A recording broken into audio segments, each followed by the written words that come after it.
When I requisitioned this transmitter, I was told the helm would be a secured location. I suppose this will have to do. Greetings, Guardian. I'm Eliksni Lore of the Future War Cult, and I am here to offer my assistance. Because the cult has long used Vex-derived technology to see into the future. I won't bore you with an explanation of mind forking. Suffice to say, we understand its dangers and use the device responsibly. I have glimpsed our future, Guardian, and what I saw was chilling. Skies dark with smoke, shouting, gunfire, and in the center of it all, standing in our city, a group of fallen, the same fallen I saw earlier. Ikora listened to my report, but she chose not to hear it. The Vanguard would rather protect its image than its people. And so, I will handle things myself. We can change this future. Stop it from happening. While I monitor your progress against the Vex and assist where I am able, I will observe these fallen. If they begin to act against us, well, when I foresaw the Red War, they laughed, until Gaul bound the traveler. This time, I will not whisper my warnings. I will not be polite. I look forward to working with you, Guardian.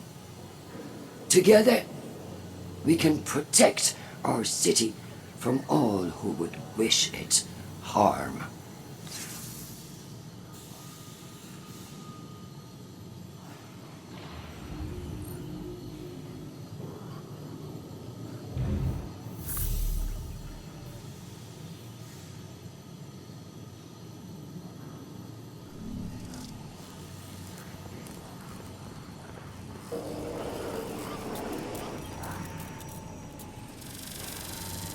Felt your conflicts.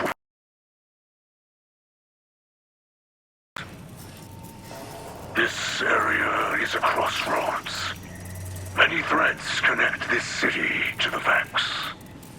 They seek to use their simulation to drain the light from this place, bend it to their will, just as you seek to disrupt their network. But while you fight for survival, their motives are unclear. The network connection cannot be broken without destroying your city. Both are bound now, and one must fall for the other to survive. But there is hope. Every Vex you destroy sends ripples across this false dark sky. I do not know how many must fall to end the simulation they have created, but the data they guard hides the answer. We will study it together. This is my word in the light.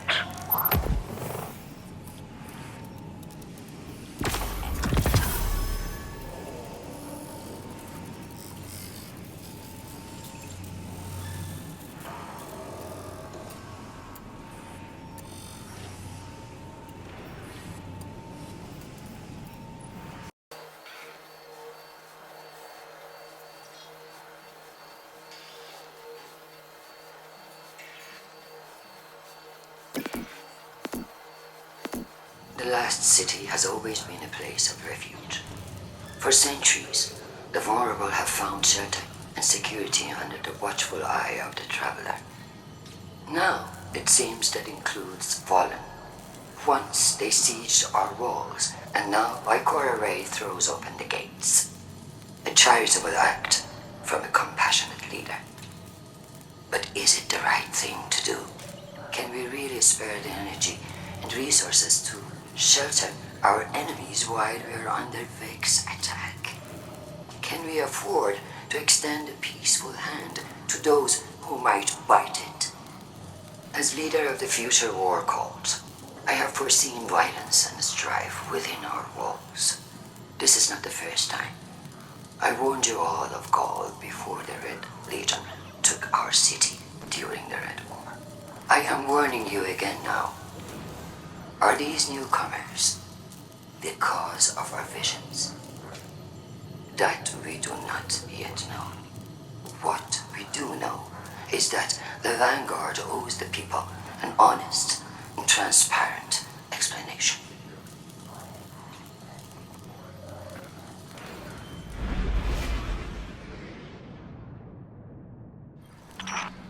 I discovered this shell among spider supplies. Many Eliksni fear guardians, but delight at your ghosts. We think of them as extensions of the great machine's will, deserving of reverence. When we arrived here, we were surprised to discover that many guardians, or worse, like servants. Guardians throw their lives away for sport, in games like Crucible or Gambit, taking the miracle of resurrection for granted.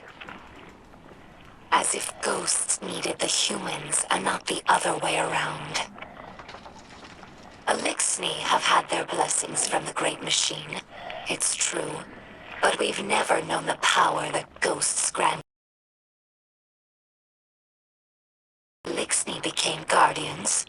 We would use the light to serve the Great Machine, not our own amusement. This Shank has been with us for many years. She's temperamental, but loyal. She's in need of constant repair, but we're used to it. Our house has fixed every part of her, from sensors to exhaust. So when I look at her, I don't see an object. I see the members of my house. I see myself. To us, machines are vessels, not just tools. This is why scrapworking is so important to Eliksni culture. It's a way of sharing our spirit with the world, even when we have nothing. I'm sure that Guardians feel the same way about their tower. It's more than a hollow form, more than the rubble it was built from. The tower is the keeper of the Vanguard spirit, and you would defend it more fiercely than any other building. Is it not so? Many Eliksni spend their whole lives on ships. They become more than a home. They're like a member of the family. Mizrax found me in the vent of a wrecked ship, you know. We joke that my father is a splicer and my mother is a catch. After the fall of our homeworld, Reese, Eliksni scattered across the stars. Having lost our grounding, catches evolved from modes of transportation into permanent homes. Even after Eliksni began to resettle in places like the reef, we never lost our reverence for the machines that kept us alive. Now, after so much wandering, it's hard to believe that there's real ground beneath us and a real sky above.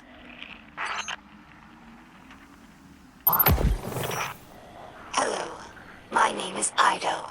My father is Mizrax, Kel of our house. I took my name from his first awoken friend, Sir Ido. As scribe for the House of Light, it's my job to preserve our house's history, so that hatchlings may one day learn our stories. Mizrax Kel requested that I leave some records for the humans of the last city, so they might learn about Eliksni culture in their own time. As he says, inside a catch, everyone breathes the same air. Though I have doubts that the humans will care to hear our stories, the snipers who look down on us do not seem like the curious types. But the Great Machine has chosen them, so I must give them the benefit of my faith. Hopefully this effort does not go wasted.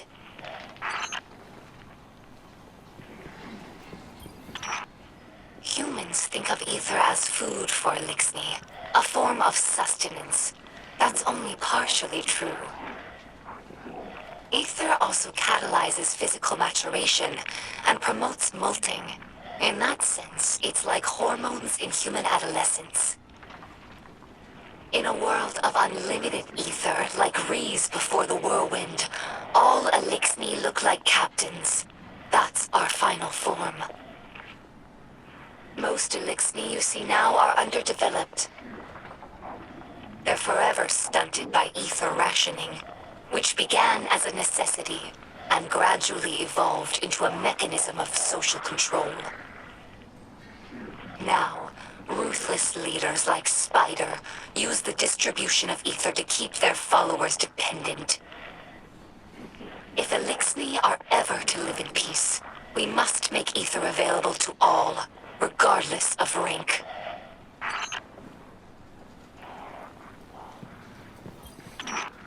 Eliksni houses are more than tribes for sharing work and resources.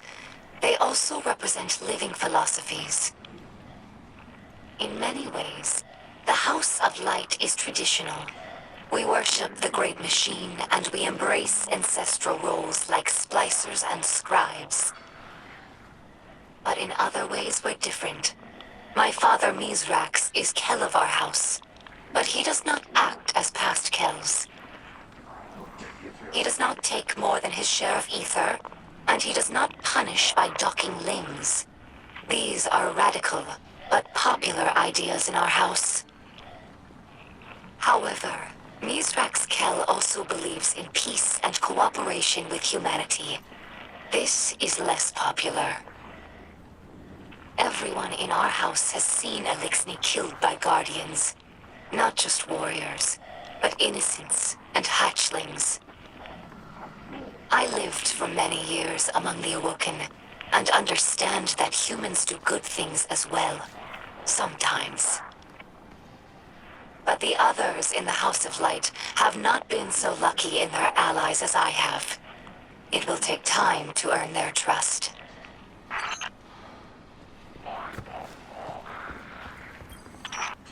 Some Eliksni tell hatchlings that these wards keep guardians from attacking us in our sleep. We know this is not true, of course, but it helps hatchlings to rest peacefully. Soon enough, they must learn that the guardians cannot be stopped by such things. That they cannot be stopped at all, even by death. After that, the ward changes meanings. For grown Eliksni, it's a reminder that the Great Machine blesses life givers and killers alike. But now that we have seen the Guardians among their own people, taking orders and making awkward small talk, I don't think this tradition will continue in the House of Light. We no longer see Guardians as monsters, just people, frightened and misguided. During our Golden Age, the Eliksni civilization spanned many star systems, farther than humanity could imagine. And in all of our exploration, we never found anything more wondrous than the Great Machine. It's one of the few things that all Eliksni houses can agree on.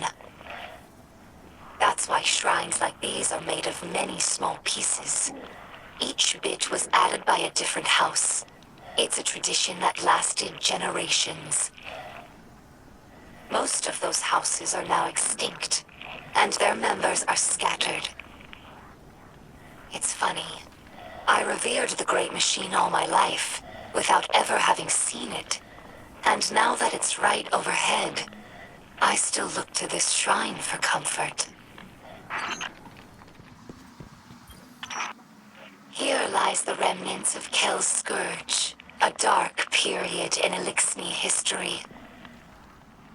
After the whirlwind, many Eliksni were overcome by feelings of hopelessness. They were homeless, hungry, and hunted guardians and hive alike. So when civics founded Kel's Scourge, promising to return Eliksni to power with ancient weaponry, many were drawn to his call. Though the Scourge claimed to fight for Eliksni empowerment, in reality, they represented the final degradation of our culture. A once great interstellar civilization was reduced to an anarchist mob, led by a power-hungry coward. Let ours be a cautionary tale. No matter how enlightened a culture, there are always those who prey on our worst impulses for their own gain.